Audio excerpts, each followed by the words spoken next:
नमस्कार भाई लोग, कैसे हैं आप लोग। तो आज के इस वीडियो में एक बार फिर से मैं आपका बहुत ही ज़्यादा स्वागत करता हूं आपके ही अपने चैनल टेक्निकल ट्रेडर में। तो बात करेंगे यस बैंक की। देखिए, यस बैंक के लिए दो खबरें निकल कर आ रही हैं। एक बहुत ही अच्छी खबर है और एक निगेटिव न्यूज़ है या नहीं, इस वीडियो के माध्यम से आप जान जाएंगे।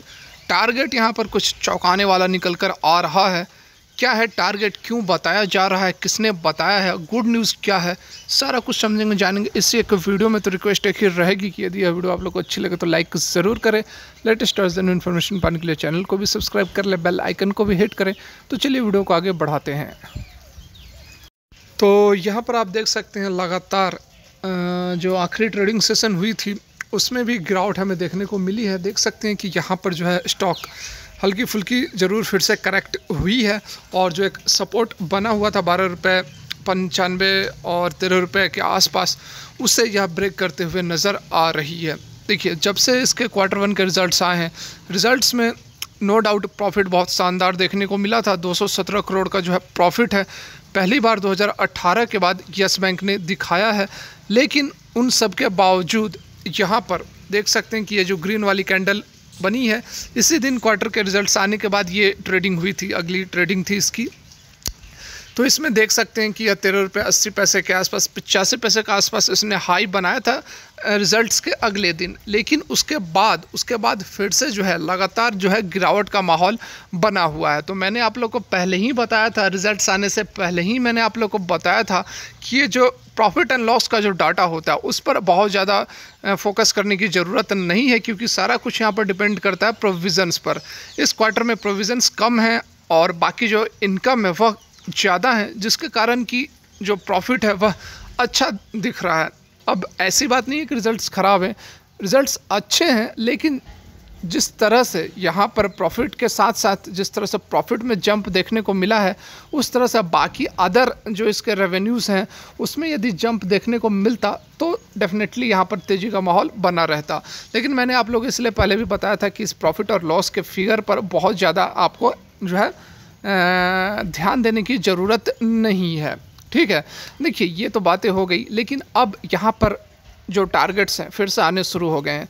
बहुत पहले भी देखिए, जब IPO इशू हुई थी उस समय की मैं बात कर रहा हूँ, लगभग यहाँ देखिए 2020 की बात है ये, जब बेल आउट प्लान बनाकर जिस तरह स्टार्ट हुआ, ठीक है, जिस तरह से इसका नया करियर स्टार्ट हुआ, उसी समय यहाँ पर जो टारगेट्स हैं, टारगेट्स देने वाले फिर से आ गए थे। बहुत अजीबोगरीब टारगेट्स मिल रहे थे और आज जो टारगेट दिए जा रहे हैं वह ऐसी बात नहीं है कि पहली बार टारगेट दिए गए हैं। इससे भी पहले मुझे जहाँ तक याद है 2 या 3 बार टारगेट ये दिए जा चुके हैं और अभी तक ये टारगेट अचीव नहीं हुए हैं।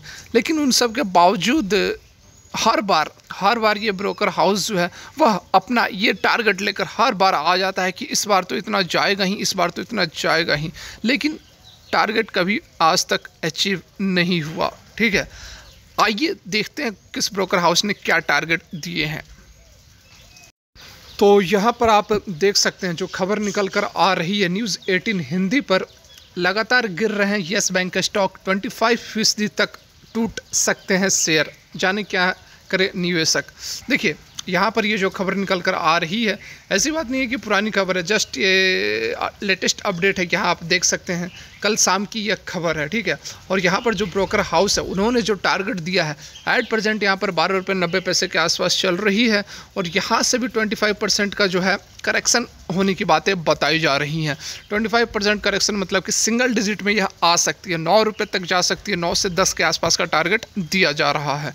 25% 30% का करेक्शन यहाँ से बताया जा रहा है। तो यहाँ पर देखिए, अब मैं आपको दिखा देता हूँ कि ये कौन महानुभाव हैं। तो यहाँ पर आप देख सकते हैं ये जो महानुभाव हैं यह है MK ग्लोबल। देखिए, इन्होंने 25% तक की अभी करेक्शन की बात कही और साथ में कहा है कि जो स्टॉक है वह 10 रुपये या फिर इससे भी नीचे जा सकता है। तो देखिए, जो टारगेट देने वाले हैं, टारगेट आपको बहुत मिल जाएंगे देने के लिए। ठीक है, टारगेट आप ये जो MK ग्लोबल है, इन्होंने ऐसी बात नहीं है कि इन्होंने पहली बार ये टारगेट दिए हैं, इससे पहले भी यदि आपको याद हो तो इन्होंने भी दो से 3 बार ये टारगेट दे चुके हैं कि 10 रुपये स्टॉक जाएगा, 10 रुपये स्टॉक जाएगा। जब से बेल आउट प्लान बना है उसके बाद की मैं बात कर रहा हूँ, और उसके बाद से 10 रुपये टारगेट तो गया नहीं है। ₹10 देखिए चार्ट पे मैं आपको बताता हूँ। तो यहाँ पर आप देख सकते हैं IPO इशू हुआ था, ये उस टाइम पीरियड की बात है। देखिए इसने जो लो बनाया था, सबसे अपना लो बनाया हुआ है लगभग, यहाँ पर आप देख सकते हैं ₹11.10 के आसपास। तो ₹10 का जो टारगेट है, ये तीसरी बार इन्होंने टारगेट दिया और ₹10 का टारगेट आज तक अचीव नहीं हुआ है, ठीक है। और इस बार भी ₹10 का जो टारगेट है अचीव होना बहुत ही ज़्यादा मुश्किल है। बहुत ज़्यादा मुश्किल क्यों है? क्योंकि ऑलरेडी ₹12 के रेट पर जो बैंक हैं उन्होंने माल उठाया हुआ है, ज़बरदस्त यहाँ पर बाइंग की गई है ₹12 पर, ठीक है। तो यहाँ से ₹12 से नीचे जाना काफ़ी मुश्किल लगता है। ₹12 पर ही यदि आता है, मतलब कि अपने IPO प्राइस पर यदि यह आ जाता है, तो वहाँ से ही बहुत ज़बरदस्त इसमें रैली देखने को मिल सकती है। क्यों मिल सकती है? क्योंकि फिर से उस रेट पर जो लोग हैं माल उठाएंगे। आप देखो, ऐसा मैं क्यों कह रहा हूँ, आप खुद सोचो कि 1 साल पहले यह ₹12 पर था। ₹12 इस पीरियड की मैं बात कर रहा हूँ, ठीक है ना, इस पीरियड की बात कर रहा हूँ, ₹12 के आसपास था। तो 1 साल के अंदर कितनी यहाँ पर ग्रोथ देखने को मिली है ना। येस बैंक की यदि आप लोन एंड एडवांसेस की बात करो, डिपॉजिट्स की बात करो, कस्टमर बेस की बात करो, सारा कुछ में 1 साल के अंदर बहुत ज़बरदस्त तेज़ी देखने को मिली है, ठीक है। लेकिन उस सब के बावजूद यदि यह स्टॉक का प्राइस ₹12 उस समय भी था और अभी भी यदि ₹12 या फिर इससे नीचे चली जाती है, तो इसका मतलब कुछ ना कुछ तो गड़बड़ है। बात को आप समझे, बात को आप पकड़े।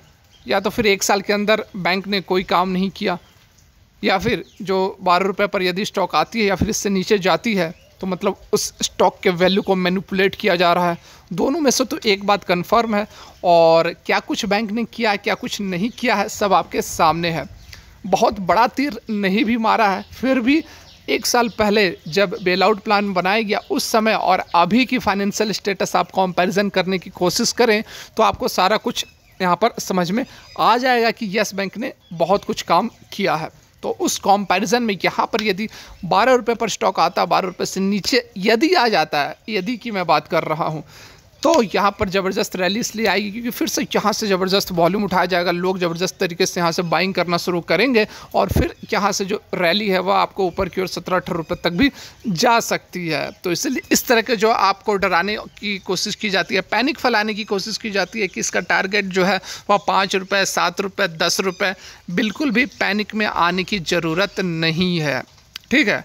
साथ में देखिए इन ब्रोकर हाउस ने कहा कि यहाँ पर क्रेडिट ग्रोथ नहीं है, क्रेडिट ग्रोथ कम है, बाकी जो इनकम है उसमें तेज़ी आई है, जो प्रोविज़न्स है वह कम है, ठीक है, प्रोविज़न्स कम है और अदर इनकम में तेज़ी आई है। लेकिन क्रेडिट ग्रोथ की जो बात की जा रही, क्रेडिट ग्रोथ बैंक की ठीक ठाक है, अच्छी है। क्रेडिट ग्रोथ मतलब सिंपली होता है कि कितना जो लोन है उसमें कितनी इंक्रीमेंट देखने को मिल रही है, लोन बंटवारा कितना अधिक बैंक कर पा रही है। तो लोन जो है वह अच्छी बांट रही है बैंक को, ऐसी बात नहीं है, कॉर्पोरेट क्लाइंट हो या फिर रिटेल क्लाइंट हो, अच्छा यहाँ पर लोन डिसइंबर्समेंट कर रही है। तो ये बात उतनी जस्टिफाई नहीं करती है, ठीक है। तो ये तो बात हो गई। अब मैं आपको दूसरी बड़ी गुड न्यूज़ यहाँ पर दिखाता हूँ।